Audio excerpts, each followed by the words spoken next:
Pourquoi ce tumulte parmi les nations, ces vaines pensées parmi les peuples? Pourquoi les rois de la terre se soulèvent-ils, et les princes se liguent-ils avec eux contre l'Éternel et contre son nom? Brisons leurs liens, délivrons-nous de leurs chaînes. Celui qui siège dans les cieux rit, le Seigneur se moque d'eux. Puis il leur parle dans sa colère, il les épouvante dans sa fureur. C'est moi, et oint mon roi, sur Sion, ma montagne sainte. Je publierai le décret.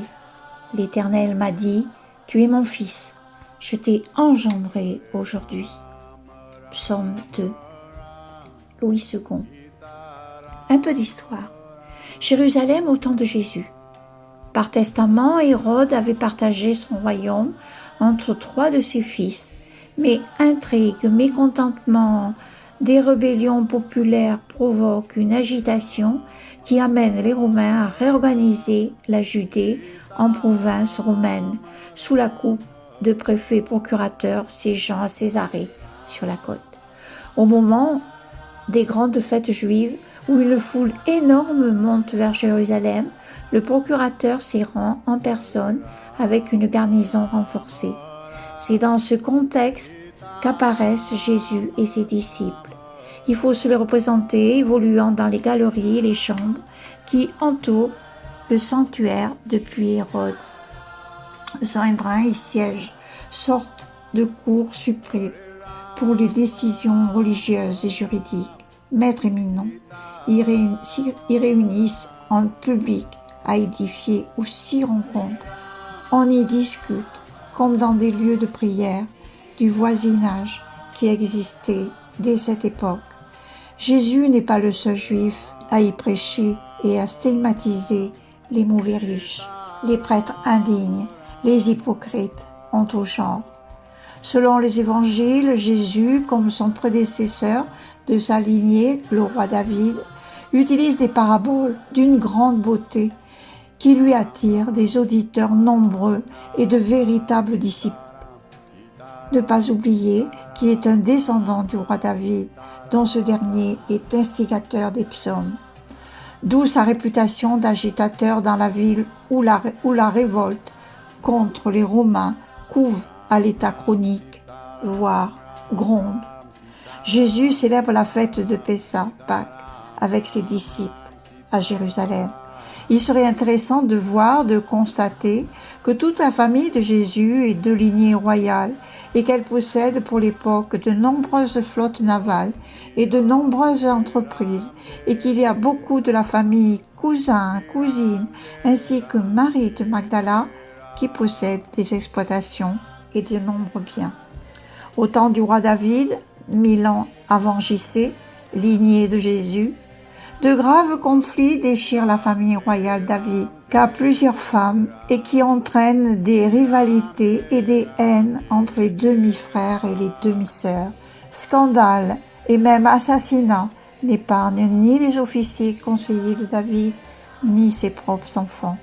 À la suite de terribles intrigues, Salomon, le fils de Bethsabée, est désigné par David, car devenu vieux pour être l'héritier du trône après un règne de 40 ans.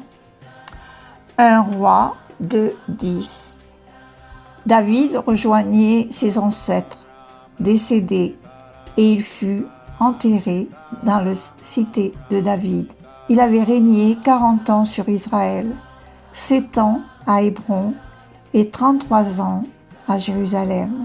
Salomon siégeait sur Jérusalem. La tombe de David n'a pas été retrouvée jusqu'ici, bien qu'on vénère depuis le haut Moyen-Âge sur le mont Sion une tombe de David, à objet depuis des siècles de la dévotion des Juifs, des chrétiens et des musulmans. On a longtemps cru, jusqu'au progrès de l'archéologie moderne, que la ville de David avait été située sur cette colline. C'est aussi là que la tradition chrétienne place le dernier repas de Jésus.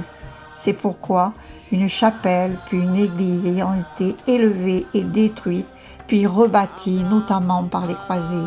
Des fouilles récentes ont permis de dégager non pas la tombe, mais l'emplacement exact de la ville de David. surplombant la vallée de Cédron, en dehors des murailles de la vieille ville. David est mort, mais son nom, son personnage, ses psaumes sont restés étonnamment vivants.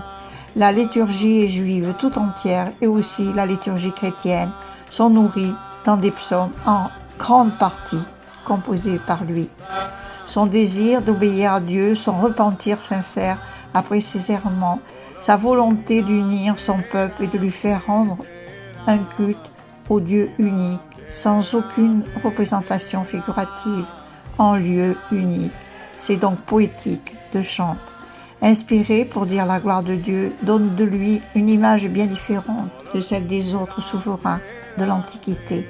Sa descendance s'est maintenue sans faille pendant plus de 4 siècles sur le trône de Jérusalem, à l'ombre du sanctuaire construit par son fils Salomon. Tout cela contribue à faire de David une figure emblématique de royauté, détenteur du pouvoir temporel, avec tout ce que cela comporte d'erreurs, de faiblesse ou même de bassesse. Il a su illuminer son règne par la force de l'esprit. Selon la tradition juive, le Messie sera le descendant de David et il ramènera Jérusalem tous les Juifs dispersés de par le monde.